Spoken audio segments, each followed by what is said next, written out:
Greetings, folks. Iolair back again with another video featuring the Siegfried. This is, in fact, the third in 3 days actually, featuring this ship, and has kind of become the theme of the week.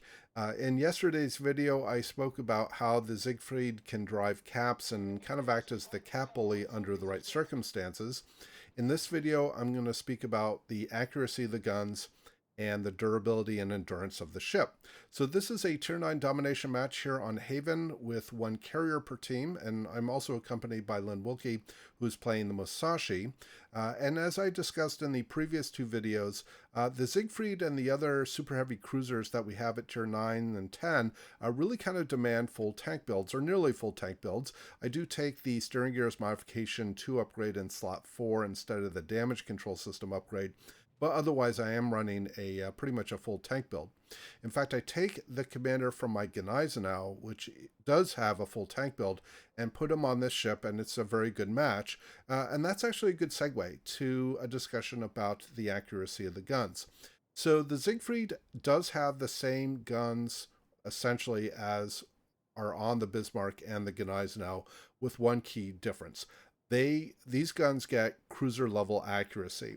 So as a comparison, the Gneisenau, which has a range just shy of 20 kilometers, and with the aiming systems upgrade in slot 3, the dispersion is 238 meters and the sigma is 1.8. By comparison, the Siegfried has a range of almost 21 kilometers. Its dispersion at maximum range is 164 meters, and its sigma is 2.05, which is the same sigma as exists on the other German heavy cruisers in the tech tree, like the Hindenburg and the Rhone and the Hipper and so on. So these distinctions, or these characteristics, give these guns very good accuracy. And I think that was a very important thing that Wargaming needed to do for the ship to make it viable.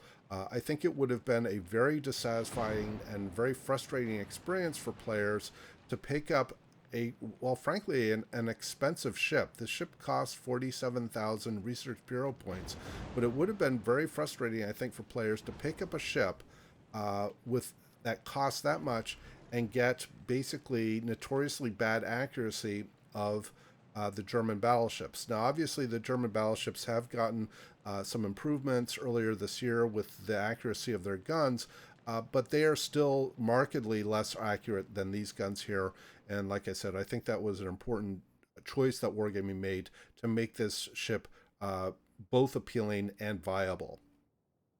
So what we'll look for at the end of the battle when we look at the detailed results is what percentage of my shells am I landing on target. Now, obviously, that's partially dependent on the quality of my aiming, but it is also a reflection of the ability for these shells to stay well grouped and to get to target efficiently. In fact, one key aspect of these guns is the shells are very fast, and so they are, hitting targets at range is quite easy. Now, I have aimed here at the Azuma, but he accelerated a little faster than I anticipated. Still, with 6 shells, I did land 3, so that was not too bad. But I probably could have hit that better if I had aimed better. So that one was kind of on me. So let's talk a little bit about the gameplay, and I'll get to talking about the durability of the ship as well once we get a little more into the thick of some closer engagements. So our team has taken Charlie, which is good, and neither team has lost a ship. So we have a modest point lead, and things are going pretty well so far. It looks like we're kind of strong on this flank. We have not, or in fact, I'm not sure that we've seen the opposing destroyer. No, we have. The opposing destroyer was seen northwest of Bravo, so he's not on this side, and we're mainly dealing with ships that we're going to be able to, are going to remain detected pretty much the whole time, other than maybe the Fiji if he cuts into smoke, or there's an Amalfi over here as well, who previously dropped smoke that we just saw.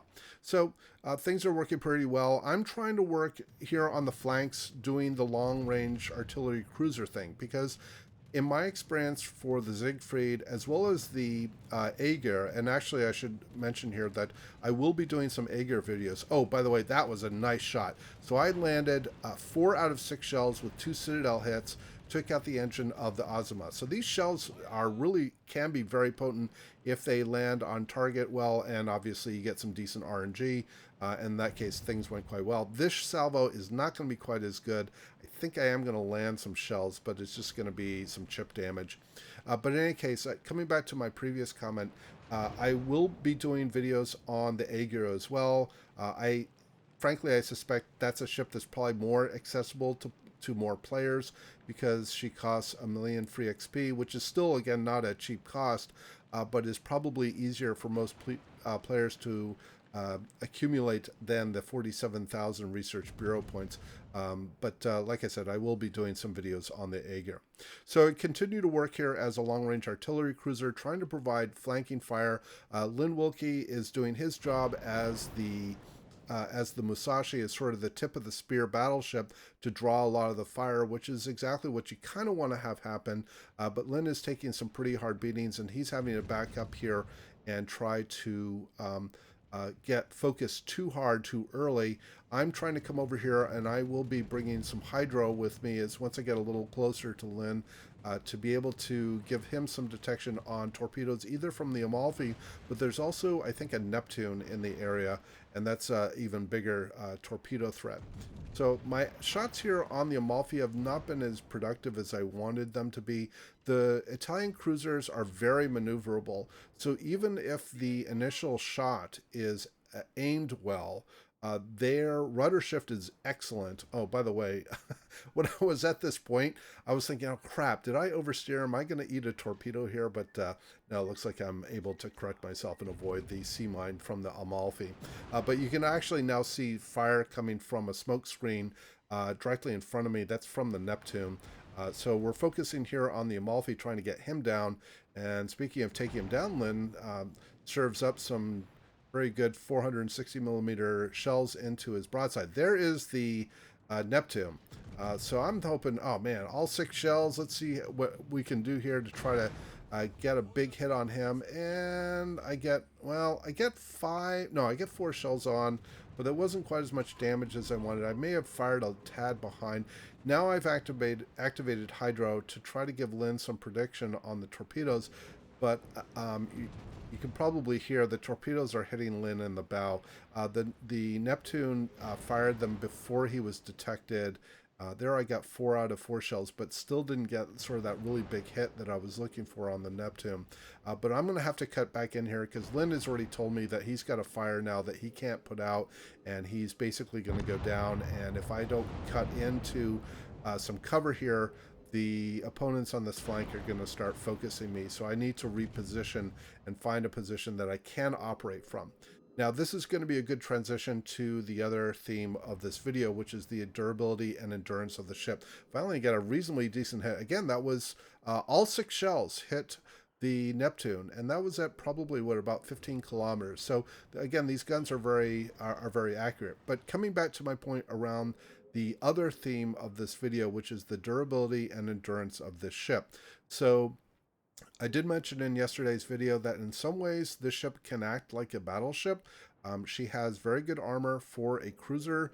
She doesn't have a 32 millimeter bow like exists on the upper tier battleships, so she can't bow tank a lot of the battleship AP, but I can definitely bow tank the Tirpitz with the 380 millimeter guns, and there's also all these other cruisers that are around, so I can bow tank them. I'm going to push forward here, well, frankly, a little too far, but what I'm trying to do right now is kind of act as the tank for the flank.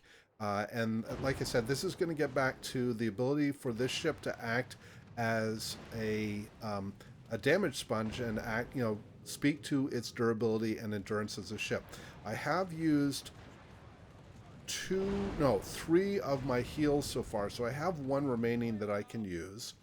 I get a shot in on the Lexington, but that was a kind of a disappointing shot. He was starting to cut behind the island, so I didn't quite get the hit that I wanted. I really want to get this Tirpitz down because he's quite low in health.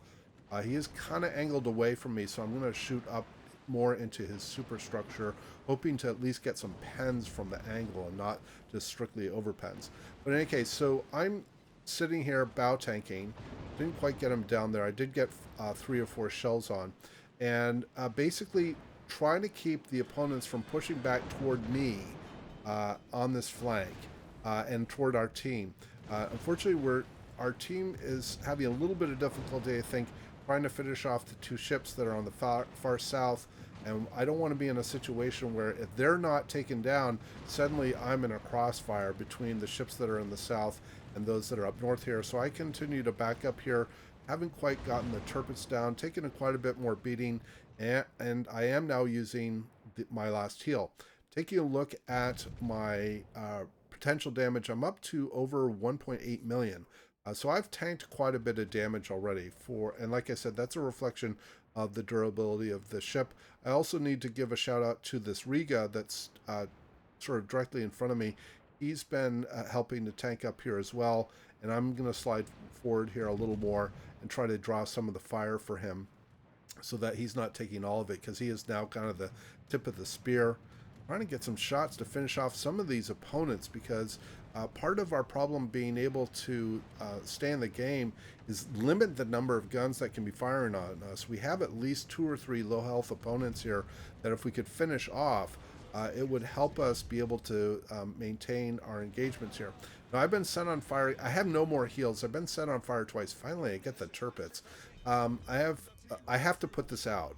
But it means that I'm not going to have damage control for another minute. In fact, I made kind of a mistake there because I got dropped by the carrier at the same time, and I activated my damage control a tad earlier. If he had gotten flooding on me, after my damage control had gone into its cooldown phase, I would not have been able to stop that flooding. It probably would have sunk me. So I'm going to continue to back up here because this York is continuing to pepper me, and folks know how I like the York, and she's a good fire starter, and she has very good HE shell characteristics, but I had to go and kill my little sister so that I could at least stay in the game. So sorry, York, I had to take you down. I don't like shooting my my German cruiser opponents, but we do end up winning the game by sinking the Georgia. So 116,000 in damage. I did earn both Dreadnought and Fireproof, so again, a reflection of her durability. Top XP, not the highest XP level because I was a top XP or top tier ship, excuse me, but it's still a really good match. And take a look at my accuracy. I fired 130 shells, 63 have landed, so that's almost half. In fact, I had fired basically a dummy salvo at the beginning, so my real accuracy was really around 50%. So very impressive for a ship with so few guns. So I hope you enjoyed the replay and the commentary. Please do leave your comments below, and as always, we hope to see you out there on the virtual seas, and we wish you happy sailing.